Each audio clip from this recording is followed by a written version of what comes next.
menampilkan satu kisah tentang seorang pemuda biasa, penjual tas keranjang yang sederhana, tapi dianugerahi oleh Allah ketampanan yang sangat rupawan, postur tubuh yang sangat ideal, tegap, wajah rupawan. Satu kali saat ia sedang menawarkan dagangannya berkeliling, terlihatlah kemudian oleh dayang-dayang istana dan dilaporkan kekaguman pandangan mereka kepada permaisuri. Lantas permaisuri itu meminta pemuda ini untuk hadir di hadapannya. Ketika tampil di hadapan itu, maka permaisuri terpikat dengan ketampanannya, ingin memilikinya dengan jalan yang salah, dan memerintahkan petugas-petugas istana untuk menutup gerbang-gerbang. Lalu mengatakan pemuda tadi, layani aku berikan kepadamu seluruh keperluanmu. Pemuda ini menolak dengan halus, berupaya untuk mengelak dan meninggalkan tempat itu. Lalu permaisuri menampilkan ancaman yang sangat dahsyat. Jika engkau tidak memenuhi kebutuhanku, jika engkau tidak berminat kepadaku, maka aku akan berikan satu kompensasi yang sangat buruk untukmu, satu hukuman dalam wilayah kerajaan. Maka pemuda ini kemudian berkata pada permaisuri tadi, setelah dia merenung, adakah tempat di atas yang baik untukku? Permaisuri kemudian dengan merasa bangga dan bahagia mengatakan, ya ada, silahkan kau cek. Tanpa diduga, pemuda ini naik ke atas, naik ke atap yang paling tinggi, dan dia berkata, ya Allah, aku telah menjaga tubuhku puluhan tahun. Ada yang tertulis 70 tahun. Dulu orang diberikan usia yang cukup panjang. 70 tahun dinilai biasa bila dibandingkan dengan usia yang 120 tahun, 130 tahun, ataupun mungkin 100 tahun.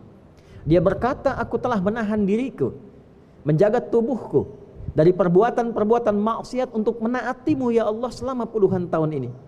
Aku tak ingin kehilangan ridha-Mu dalam sekejap ini, dan mohon ampuni hamba-Mu ini. Orang ini mencari jalan untuk berlari. Karena tak mampu menghindar lagi, dia memutuskan untuk lompat dari tempat yang tinggi tadi dengan niat menghindari perbuatan maksiat. Maka suara hatinya sampai ke arsy. Dan apa yang terjadi? Allah perintahkan malaikat dengan izinnya menyelamatkannya, dan dia jatuh tanpa cedera. Lalu kemudian berlari pulang ke rumahnya. Saat bertemu dengan istrinya berkata, mana daganganmu? Suaminya berkata, hari ini aku pulang tak membawa apa-apa. Istrinya berkata, bagaimana kita bisa makan di rumah kalau engkau tak pulang membawa apa-apa? Suaminya berkata, rizki sudah diatur oleh Allah Subhanahu wa ta'ala sepanjang kita menjaga ketaatan kepadanya. Au kama qala. Perhatikan kalimatnya. Hari sudah mulai gelap, nyalakan api di dapur. Aku khawatir tetangga menduga kita tak bisa makan malam ini, lantas iba terhadap kita. Anda bisa bayangkan, dalam satu persoalan, dia berada dalam situasi pelik, menghindar dari perbuatan yang dapat disidik, lompat dalam situasi yang rumit, pulang ke rumah tanpa bekal yang bisa dibawa, lalu kemudian masih berpikir positif pada tetangga. Nyalakan api di dapur.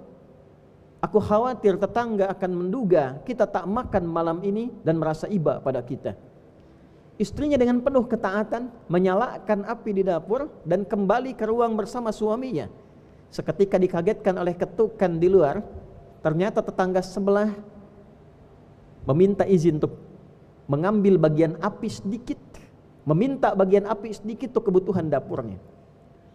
Lantas istrinya berkata, istri suami ini, silahkan langsung ke dapur saja, ambil seperlumu. Ketika diambil kemudian akan pamit, tetangga yang perempuan berkata pada istri pemuda tadi, dia katakan, kamu ini bagaimana? Meninggalkan makananmu di dapur dan rotinya sudah hampir gosong. Anda bisa bayangkan, dalam kondisi dia hanya sekedar menyalakan api, Allah mengirimkan rizki dari sisi yang tidak diduga. Terkadang banyak pula tawassul menggunakan amalan-amalan yang pernah dikerjakan untuk meninggalkan maksiat dalam kadar tertentu. Itulah yang dinilai oleh Allah untuk menurunkan ridha-Nya, mengirimkan rizki dari sisi yang tidak diduga. Hadirin, kita punya Tuhan yang maha kaya dan kita hambanya. Tak mungkin ada hamba dari Tuhan yang maha kaya merasa fakir. Mustahil. Kita punya Tuhan yang maha segalanya, maha pemberi solusi, maha memenuhi kebutuhan hidup kita, dan punya sifat pengasih dan penyayang yang mustahil membiarkan hambanya larut dalam kesulitan. Dan mustahil ada hamba merasa fakir, merasa sulit ketika memiliki Tuhan yang maha segalanya. Boleh jadi kesulitan belum terungkap solusinya, kemudahan belum datang seperti apa yang diharapkan, berbagai macam persoalan terasa belum ringan diselesaikan, bukan karena kita kurang pintar, kurang kaya, kurang berilmu, kurang kedudukan. Boleh jadi keyakinan kita belum diiringi dengan peningkatan amal saleh berbentuk kebaikan-kebaikan yang diridhai oleh Allah Subhanahu wa taala. Kini kita melihat bahwa peluang mengerjakan amal saleh dengan meninggalkan maksiat, bukan hanya mengerjakan yang taat, begitu bertebaran di hadapan mata kita. Dulu banyak kita berupaya mengoleksi amal-amal yang saleh, bangun tengah malam untuk tahajud seperti khatib sebutkan, berupaya untuk puasa, berupaya untuk menghafal Al-Quran. Kini kita mendapatkan tambahan informasi bahwa meninggalkan maksiat pun, meninggalkan yang salah pun, bila itu diniatkan karena Allah dan meraih ridhanya, berpotensi mendatangkan kemudahan-kemudahan dan rizki dari sisi yang tidak kita duga. Dari beragam bentuk tampilan keburukan yang sekarang banyak sekali berpeluang kita dapati. Maksiat melalui mata, maksiat melalui telinga, maksiat melalui lisan, sampai ke ujung kaki berpotensi hadir dalam kehidupan keseharian kita. Anggaplah itu sebagai tantangan untuk mencari ridha Allah Subhanahu wa taala dalam meninggalkannya. Dan bulan Rajab di antara bulan yang disifati di dalam Al-Quran, ditegaskan melalui hadis Nabi SAW sebagai bulan utama untuk mengevaluasi diri, meninggalkan dari segala perbuatan-perbuatan yang terlarang.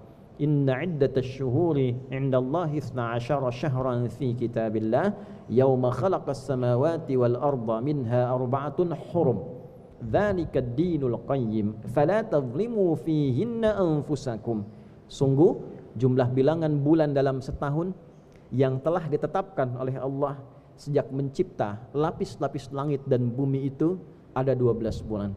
Di antara 12 bulan itu ada 4 bulan disebut dengan bulan korektif, bulan evaluasi, disebut dengan bulan hurum. Nabi menyampaikan dalam salah satu hadisnya, thalath mutawaliyat, 3 berurutan. Dzulqa'dah bulan 11, Dzulhijjah bulan 12, Al-Muharram bulan pertama, dan Rajabun Mudhar baina Jumada wa Sya'ban, serta bulan Rajab yang keutamaannya selalu dijaga oleh suku Mudhar, terletak antara Jumada bulan ke-6 dan Sya'ban bulan ke-8. Fala tadhlimu fihinna anfusakum. Maka jika ada yang tampil di bulan-bulan itu, berupayalah menampilkan amal saleh dengan menjauhi yang salah, tidak menzalimi tubuh kita, menjaga tubuh kita dari perbuatan maksiat, menghindarkan dari yang terlarang, menjauhi yang salah, dan niatkan semua itu untuk mencari ridha Allah Subhanahu wa taala.